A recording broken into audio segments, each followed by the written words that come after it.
কি নবৰ কেনেকুৱা বঢ়িয়া আপুনি এখন চেলুন খুলিছে এতিয়া গম পাইছোঁ বাৰু অনুভৱ কওক কেনেকুৱা ভাল লাগিছে আৰু সৰুকৈ বিজনেছ এটা আৰম্ভ কৰিছোঁ ডাঙৰৰ পৰা নকৰি সৰুৰ পৰা কৰিছোঁ আশা কৰিছোঁ ৰাইজে সঁহাৰি দিব আৰু আমি বেষ্ট ছাৰ্ভিচ দিম মাজুলীত নাছিল মানে এনেকুৱা মই সদায় যেতিয়া আহোঁ মাজুলীত ভাবি থাকোঁ এনেকুৱা এটা হ'লে ভাল আছিল সেইকাৰণে ময়ে কৰি দিলোঁ সকলো আহিব এটাই ভাল লাগিছে আপুনি বিশেষভাৱে সক্ষম লোকসকলক বিনামূলীয়াকৈ চেলুন সেৱা দিছে যি আহে আমি বিনামূলীয়াকৈ দিম আৰু সকলোৱে বিনামূলীয়া নহয় অকল বিশেষভাৱে সক্ষম বিনামূলীয়া আৰু বাকী সকলৰ বাবে সুলভ মূল্য অলপ অলপ কাৰণ সুন্দৰ মানে ধুনীয়া হৈ থাকিলে চেহেৰাটো যদি ধুনীয়া হৈ থাকে মনটো ধুনীয়া লাগে মনটো ধুনীয়া হৈ থাকিলে কনফিডেঞ্চ বাঢ়ে কনফিডেঞ্চ বাঢ়িলে কাম কৰিবলৈ ইচ্ছা হয় আৰু কাম কৰিলে উন্নতি হয় সেইকাৰণে চেলুনত আহিব ধুনীয়া হৈ থাকিব মাজুলীবাসীৰ বাবে এটা ভাল খবৰ কাৰণ মাজুলীৰ এজন যুৱক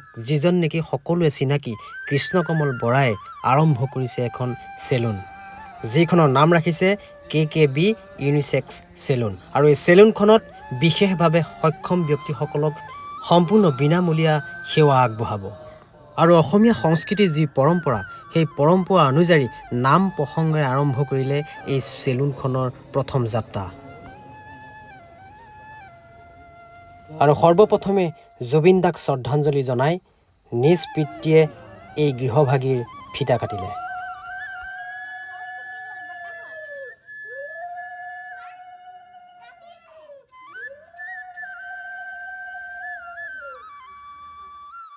জুবিন দাই যেনেদৰে হাজাৰজন দুখীয়া ব্যক্তিক সহায়ৰ হাত আগবঢ়াইছিল ঠিক তেনেদৰে কৃষ্ণকমল বৰাইও এই অনুষ্ঠানৰ জৰিয়তে নিবনুৱাসকলক সংস্থাপন দিব বুলি আমি আশা কৰিলোঁ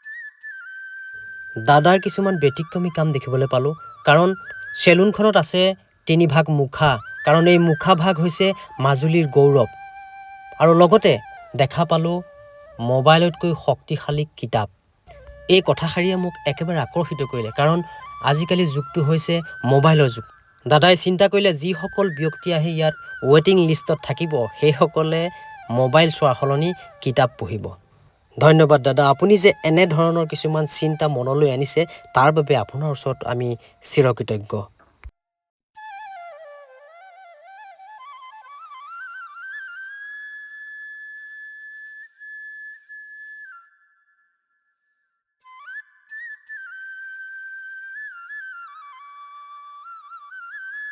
অনুভৱ কেনেকুৱা আপোনাৰ মোৰ অনুভৱ আনন্দৰ ওপৰত আনন্দ আপোনাৰ ল'ৰাই ইমান এটা ডাঙৰ কাম কৰিছে তাতকৈ আনন্দ কি লাগে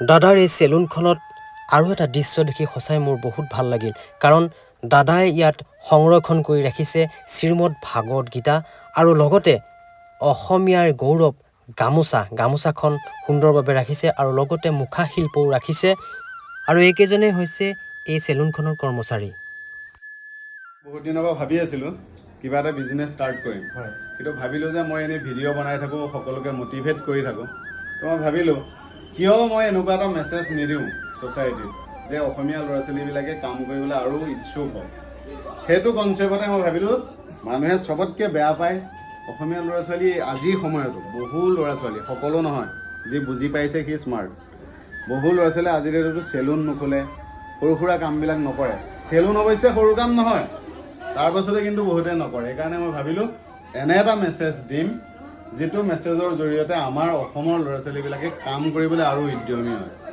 মোৰ ইয়াত এতিয়া অসমীয়াই আছে গোটেইকেইজন আৰু ল'ৰা ছোৱালীকেইজন প্ৰফেশ্যনেল হয় ইহঁত ট্ৰেইনিং লৈ আহিছে প্ৰফেশ্যনেল ট্ৰেইনিং এতিয়া কথা হ'ল বিশেষ বুলিবলৈ সেইটোৱে চেলুন চব একে চুলিয়ে কাটে কিন্তু আমাৰ ইয়াত কম দামত প্ৰফেশ্যনেল চুলি কাটিব পাৰে কম দামত বাহিৰত যি দাম ইয়াতো সেই দাম এই চেলটোত মই অনলি কিতাপ ৰাখিম কিতাপ ৰখাৰ কনচেপ্টটো হ'ল আমি যিকোনো অকণমান সময় ফ্ৰী পালে কি হয় মোবাইলটো উলিয়াই লওঁ।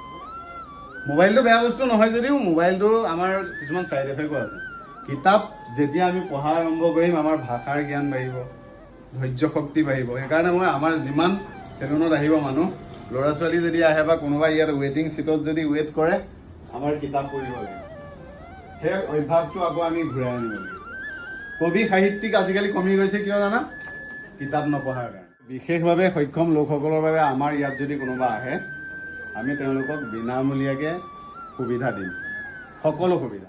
ব্যৱসায় যে কৰিছোঁ, আৰু এটা কথা কৈ দিওঁ মই, মানুহে ক'ব এতিয়া ডাইলগ নহয়। ব্যৱসায় এইকাৰণে মই আৰম্ভ কৰিছোঁ, চাকৰিটো আছে। ব্যৱসায়ৰ পইচাৰে যাতে ইয়াৰ পৰা উপাৰ্জন হোৱা 2 টকা পইচাৰে যাতে মই অসমীয়া ল'ৰাকেইজনক দৰমহা দি থাকিব পাৰোঁ, আৰু যাতে এখন দোকান খোলাৰ কথা ভাবিব পাৰোঁ, আৰু 5জন ল'ৰাক যাতে সংস্থাপন দিব পাৰোঁ, লগতে ইয়াৰ উপাৰ্জনৰ এটা অংশ যাতে মই সমাজৰ কাৰণে কাম কৰিব পাৰোঁ। মোৰ ভিডিঅ'ত চাগে দেখিছে হেল্প কৰি থাকোঁ। মই QR কোড দি কাকো হেল্প নকৰোঁ, মানে QR কোডটো দি ডনেশ্যন বিচাৰি হেল্প নকৰোঁ, উপাৰ্জনৰ পইচাৰে ফুট পঠিয়াইছিলোঁ।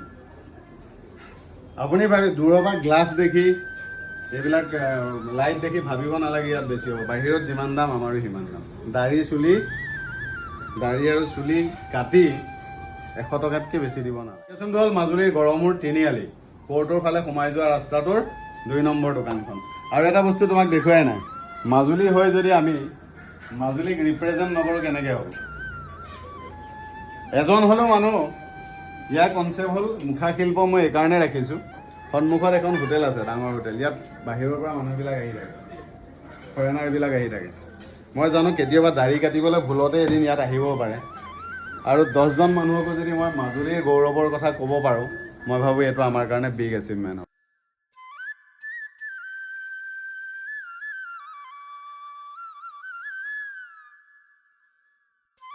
এতিয়া আমাৰ এজন অলৰেডি 2খন চেলুন আছে, গম পোৱা নাই মই নাজানো।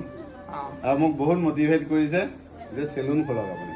সেইকাৰণে ছ'চিয়েল মিডিয়াৰ যোগেদি চিনাকি আজি প্ৰায় 4 বছৰমান হ'ল। কিন্তু 4 বছৰত আমাৰ সম্পৰ্কটো এনেকুৱা হৈছে যে কি ককাই আৰু ভাই। তো ঠিক তেনেকৈ আমাৰ সদায় আমি ভাল যিবিলাক কনচেপ্ট থাকে আমি শ্বেয়াৰ কৰোঁ। শ্বেয়াৰ কৰি পেলাই আমি ভাবিলোঁ যে কি মাজুলীত কিবা এটা কৰিব পৰা যায় নেকি। মই দাদাক সুধি আছিলোঁ, তেতিয়া ক'লে যে কি মাজুলীত গোটেই বিহাৰী সম্প্ৰদায়ৰ লোকে মানে এই চেলুন ব্যৱসায়টো গ্ৰাস কৰি আছে, মানে লৈ আছে বুলি ক'লে। তেতিয়া মই ক'লোঁ যে কি আপুনি এখন খোলক। মই একদম জোৰ কৰি এই ৰুমটো মানে তোমাৰ বুকিং কৰা এগ্ৰিমেণ্ট কৰা দিনাখন মই আহিছোঁ, ব'লক আজিয়ে কৰিম বুলি কৈছোঁ। কাম কৰা দিনাখন আহিছোঁ আৰু আজি ফাইনেল অপেনিং কৰা দিনাখন আহিছোঁ। আৰু আটাইতকৈ মোৰ ভাল লাগিছে যে কি মাজুলীৰ পৰা এটা নতুন জাগৰণ সৃষ্টি হৈছে, মানে অসমীয়া গিৰ বুলি কৈছে, যিটো আমাৰ চেলুনৰ ব্যৱসায়ত অসমীয়া যুৱক নাছিলে। যদিও আছিলে কমকৈ মই নাজানো, কিন্তু মই যেতিয়া ইয়াত ইনকুৱাৰী যিমানখিনি চালোহি তেতিয়া নাছিলে। গতিকে দাদাই যিটো কনচেপ্ট লৈছে অসমীয়া যুৱক যুৱতীক কৰ্মসংস্থাপন দি আগুৱাই লৈ যায়, অকল মাজুলী ইয়াতে নহয়, ফুলনিটো হ'ব অনাগত দিনত, আৰু ডিব্ৰুগড়তো হ'ব। আমি নতুন কনচেপ্ট এটাত ভাবি আছোঁ। গোটেইখিনিৰ কাৰণে কৃষ্ণ কমল দাক মই অভিনন্দন জ্ঞাপন কৰিছোঁ। আৰু বৌৰ যথেষ্ট ছাপোৰ্ট আছে, গতিকে বৌৰ পৰা অকণমান দুআষাৰ ল'লে আজি। আৰু এটা কথা মই কৈ দিওঁ, মাজতে ইণ্টাৰাপ্ট কৰি লৈছোঁ। জুবিন দাক বহুত ভাল পাওঁ, সেইকাৰণে চাৰিওফালে দেখিছে চাগে জুবিন দাৰ ফটো লগাই থৈছোঁ। এই দুখৰ সময়ত মই নুখোলোঁ বুলি ভাবিছিলোঁ দোকান, তথাপিতো মই জুবিন দাৰ আদ্য শ্ৰাদ্ধ হৈ যোৱাৰ পাছত এই থুলমূলকৈ খুলিছোঁ, বেছি হাই হুল্লা কৰা নাই। আৰু লগতে মোৰ এই গোসাঁই থাপনাৰ ফালে এবাৰ দেখুৱাচোন। মূল কনচেপ্ট আমাৰ মই ৰাখিছোঁ ভাগৱত গীতা। কিয় ৰাখিছোঁ জানানে? গীতাৰ কেইটামান কথা শিকিছিলোঁ, এইটো হ'ল কৰ্মই ধৰ্ম। কৰ্ম কৰি যোৱা, ফলৰ আশা নকৰিবা। আজি যদি তুমি ভাল কৰ্ম কৰা, ফল ভাল পাবা। সেইকাৰণে মই তাত ৰাখিছোঁ। আৰু লগতে আমাৰ কৰ্মটো তেনেকুৱাই হ'ব। কাইলৈ কি হ'ব আমি নাভাবোঁ, কাম কৰি যাম।